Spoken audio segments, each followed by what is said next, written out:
This is America, and right now America is weighing how to leave a war without losing control over a vital waterway. What happens if the United States exit Iran before answering critical questions over the Strait of Hormuz? And what is America's obligation as a global power to ensure freedom of navigation? I'll be back later in the show to explore more on that. But first, here's Anna Burns-Francis. Thanks, Manny. America's entanglement in Iran has left shipments through that strait completely stranded. So who's responsible for reopening the vital waterway?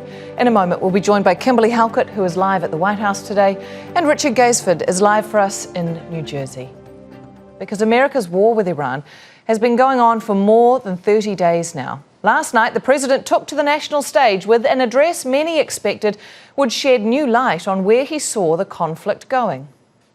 We're going to hit them extremely hard over the next 2 to 3 weeks. We're going to bring them back to the Stone Ages where they belong. So, no marked change in strategy then, but Donald Trump was also keen to reinforce one of the favourite messages of this administration, economic prosperity. We built the strongest economy in history. We're going through it right now, the strongest in history. A lot of other countries might have tuned in to watch that and be wondering what the message was for them. Economies around the world are facing an oil and energy crisis. Across Europe, Asia and the Pacific, countries are counting the days till they run out of fuel. And the countries that supply it are trapped. Tankers with no way out of a strait that's been shut down by Iran as revenge for America's attack. Just a month ago, America was promising any help necessary to get those ships through the strait. No matter what, Trump said, the United States will ensure the free flow of energy to the world. But over time, that message has changed. A couple of weeks later, the president was telling other countries it was their job. Then that the strait would reopen naturally at the end of the war. Last night, he said, the United States imports almost no oil through the Hormuz Strait and won't be taking any in the future. We don't need it. We haven't needed it, and we don't need it. The US, it appears, has no interest in leading efforts to reopen the strait. But those other countries aren't exactly leaping up to take over. So where does that leave things with one of the most vital waterways in the world? Let's go to our correspondents now. Kimberly Halkett is at the White House and Richard Gaysford joins us from an oil refinery in New Jersey. Kimberly, the president at pains to point out the US doesn't need the strait or its oil, so how does he see it being reopened? Yeah, that's right, Anna. What we know is that the U.S. president has repeatedly argued that the U.S. is mostly not dependent on oil that flows through the Strait of Hormuz. And that really frames how he thinks it should be reopened. The U.S. president arguing that those that are dependent, primarily Asia, that is the sort of area where the country should come from that should be involved in forming the base of the coalition to reopen the Strait of Hormuz. Now, Trump has argued that those nations should, in his words, take the lead. It's clear that his expectation is that the Strait of Hormuz should open without any U.S. action. In fact, he's even suggested that it could automatically open after the conflict does wind down. But of note is the fact that even though the United States is less dependent on oil from the Strait of Hormuz, it is tied to the global oil and financial markets. And as a result, that does affect the United States and U.S. consumers, regardless of what the president might say. Indeed. Thank you, Kimberly. Let's go to Richard now. Richard, what is the impact of the war and the closure of the Strait of Hormuz having on U.S. energy and oil? Well, it might be a long way away, but it's exactly the same as the rest of the world. As that crude oil price goes up, it has a knock-on effect to absolutely everything else in the chain. And of course, we're seeing that in the gasoline prices here in America, which are rising quite dramatically. President Trump might say that the US has more crude oil than it needs. He wants to sell it to the rest of the world. That is true, but only of certain types of crude oil. Actually, America needs lots of different types to come into the country to make a wider range of fuel products, and that is what's happening here at the Bayway refinery. It can process very nearly up to 1/4 of 1 million barrels of crude oil every day, create huge amounts of gasoline. But to do that, it needs to not only take the shale oil that comes in by train from North Dakota, it needs to bring oil in by ship from Canada, sometimes from the North Sea, sometimes from West Africa as well. So you can see this whole business is completely interlinked. It's a completely global industry. That is why the effect is being felt here in America, thousands of miles away from the Strait of Hormuz in the Middle East, where, of course, the problem might lie, but it is still America's issue too. Their equipment's been totally decimated. They have nothing. Donald Trump's view on the Strait of Hormuz is clear. What happens in the strait, we're not going to have anything to do with. In one way, he's right. Very few of the oil tankers and ships currently blocked from passing through this crucial channel will be headed to the US. 20% of the world's oil flows through this narrow sea passage, bordered on one side by Iran. But it's the impact on global oil prices and the knock-on effects to economies around the world that's most definitely of concern to the president, with warnings that if the strait isn't opened, the situation this month will be much worse than last. The loss of oil in April will be twice the loss of oil in March. I think it will cut the economic growth in many countries, and especially in emerging and developing countries where they don't have the hard currencies, they may be even a bigger difficulty. And we may well see, Nikolai, in many countries, the rationing of energy may be coming soon. Whilst the US is a major producer of crude oil, much of which is exported, it also has to import different types of oil to supplement production at domestic refineries. That means it buys and sells on the global market, with prices spiking due to the conflict. The fact that much of what the US imports comes from near neighbours in Canada and Mexico might help guarantee supply, but it doesn't negate the effects of rising costs worldwide. That means fuel prices are fast going up across the United States, and that is very much the president's problem. Despite still being much lower than elsewhere in the world, the price at the pump here impacts political popularity. In many ways, this is Donald Trump's Suez moment. In 1956, Egypt nationalized the canal that links the Red Sea and the Mediterranean. Britain, France, and Israel invaded Egypt to regain control.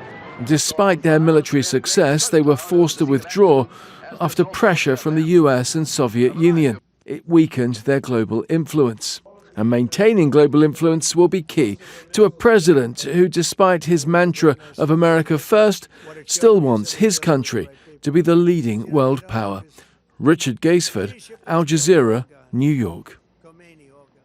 As President Trump outlines a possible path out of the war with Iran, US media coverage is shifting focus. It's no longer just about how the conflict ends, but whether the US can step away without securing one of the world's most critical waterways. Manny Rapolo looks at how that question is shaping the headlines.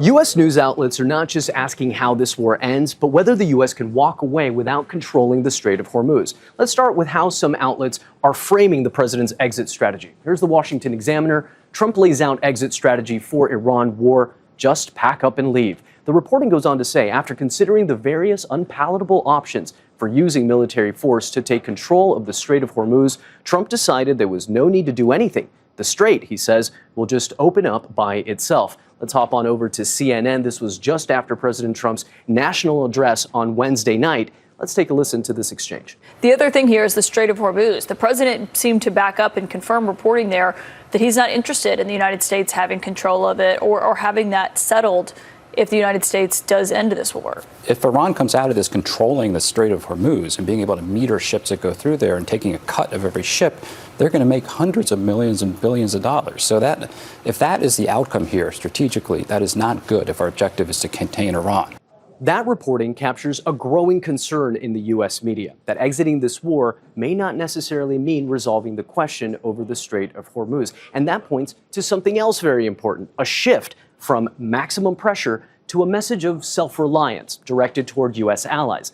This is NPR with the headline, Trump to allies who need access to Strait of Hormuz, go get your own oil. Now let's hop on over to CBS for a bit more of that perspective. Take a listen. With great respect to our allies, the British, the French, the Japanese, et cetera, that their navies are going to come in here and volunteer to solve this problem in the absence of the United States Navy seems a little fanciful to me.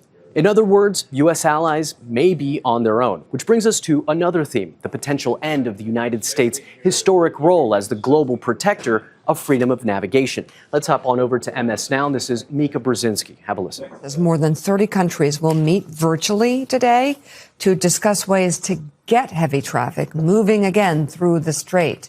The meeting will be chaired by the UK's Foreign Secretary. The United States will not attend. So as the U.S. media continues to track President Trump's exit strategy, the question, again, isn't just over how this war is going to end, but what is going to happen with the Strait of Hormuz. Because if questions over the waterway remain unanswered, the cost may be more than just oil prices, maybe whether or not the U.S. is stepping back from its role of guarantor of global navigation.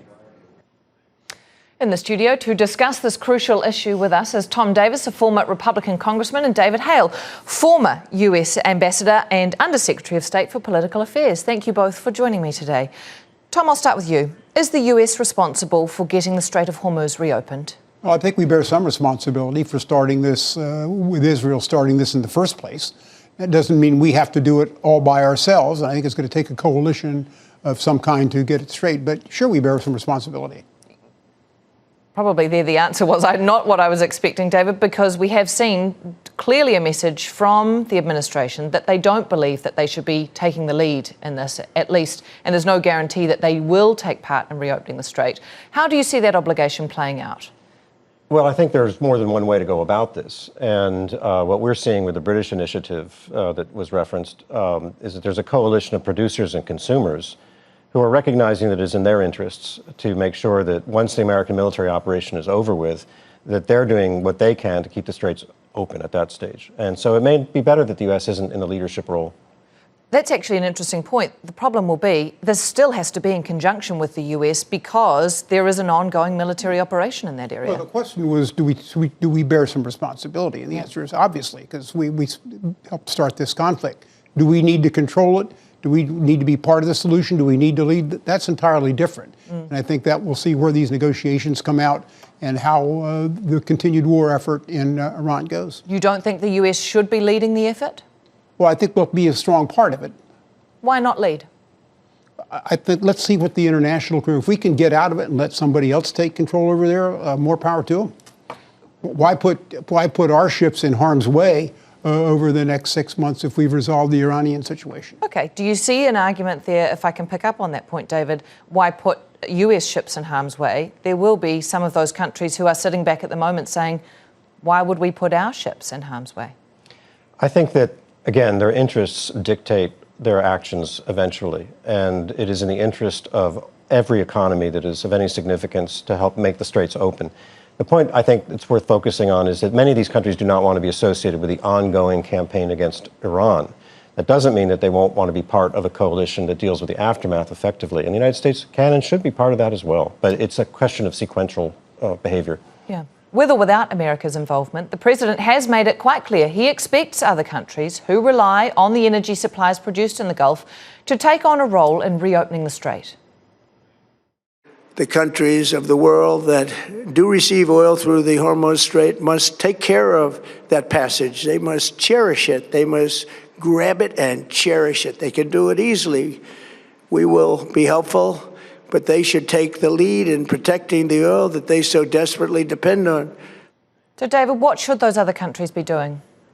Well, exactly what they are doing. I mean, I would like to see more, but frankly, they are getting together. I think they are putting aside some of the political antagonism directed toward President Trump, and they're recognizing what their interests are, which means maximum political, economic pressure on Iran. Look, once our military campaign is phasing out, what is the justification for Iran's closure of the straits? None.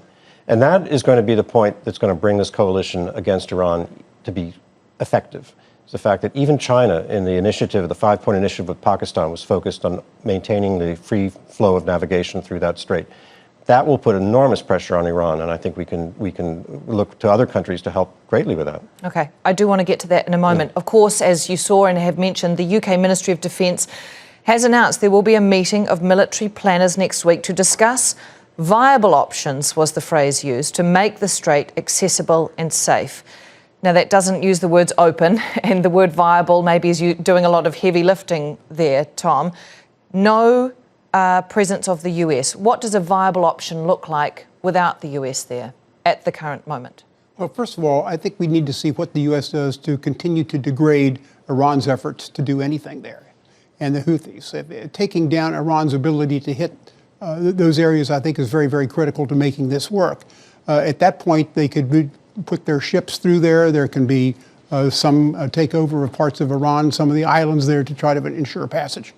But I think there are numerous options ahead that I think these countries will decide how they want to participate.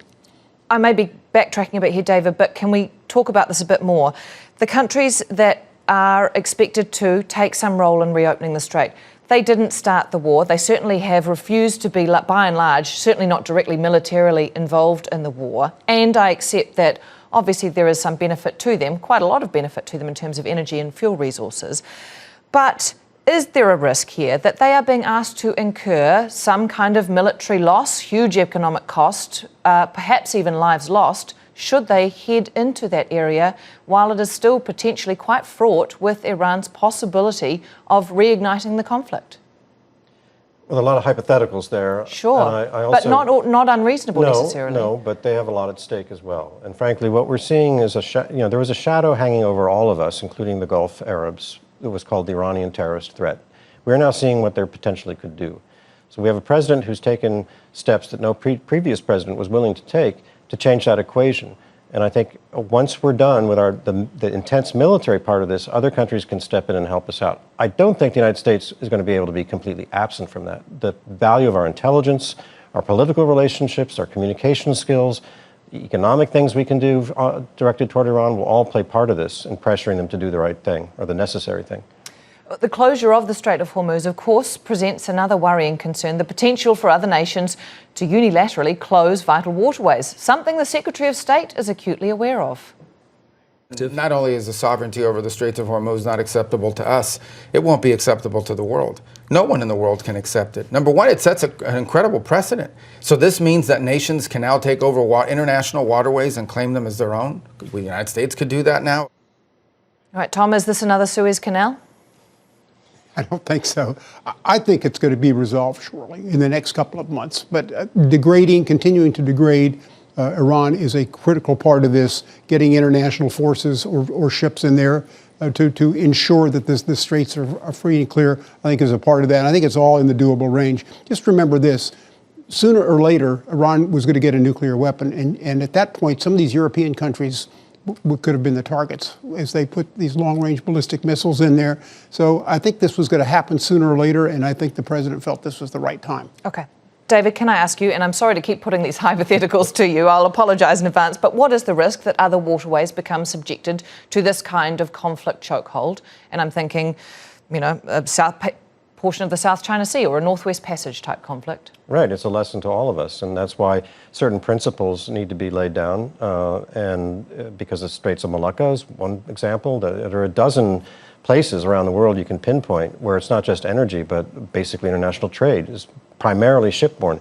So it's very important that the United States continue to play a strong role with others who are dependent upon this to lay the principle down. Tom, where does the US lie then in terms of its international obligations? Now, I know they're not legally bound to patrol waterways, but what obligation does the US have in terms of monitoring waterways? Well, we're the strongest Navy in the world, yeah. And I think we bear that responsibility at this point. I still think we are the lead free country in the world in terms of ensuring that the world order is restored and safe for everybody. So I think that will continue. And I think we recognize at this point that military spending has got to continue to be a part of where America is. It's a dangerous world.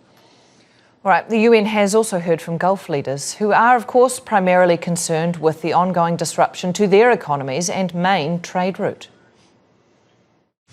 أن أي اضطراب فيها Disruption in the Gulf immediately affects global markets, and this has become evident in recent events, when navigation through the Strait of Hormuz has been disrupted. This has led to higher oil prices, increased shipping and insurance costs, and heightened risks to global energy and economic stability. Tom, I'll come to you. If Iran opens up the waterway but wants to maintain control, is that a partial compromise in terms of at least getting the route open again? Well, I think primary, everybody wants the route open. The world needs the route open, so I think that's primary. But what conditions the United States is willing to accept so that they don't come in, build a bomb, and export terrorism to other countries, I think that's a non-negotiable demand. There are other sorts of demands that could be made here, David. I'm thinking of the likes of, if they maintain control of the Strait, imposing taxes or fees. And that is one of, we do understand from Iranian media that there is a draft protocol with Oman being prepared. And that may be one of the features of a report such as that. Would that be a concern? I suspect it'd be a red line for many nations, including the United States. Free flow of transportation through these places is critically important. This isn't some canal that somebody paid for and built. This is a natural, this is part of the world, and there are two sides to the straits. So I think that is something that everyone with an interest in free navigation would oppose. Is there a tipping point at which perhaps they would pay a fee? I would really doubt it. Okay. Do you agree? I agree with that. Maybe on a temporary basis to get things as they get clogged up, but I don't think the world will stand for it. Yeah. Just a terrible precedent.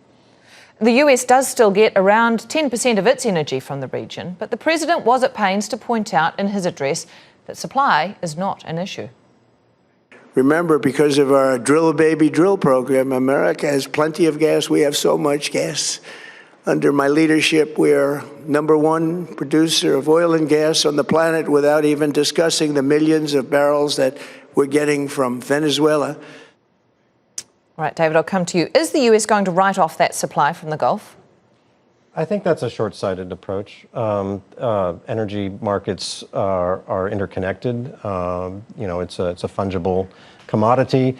The United States, since 1945, has been committed to the defense of the free flow of energy out of the Persian Gulf because it's in our global interests.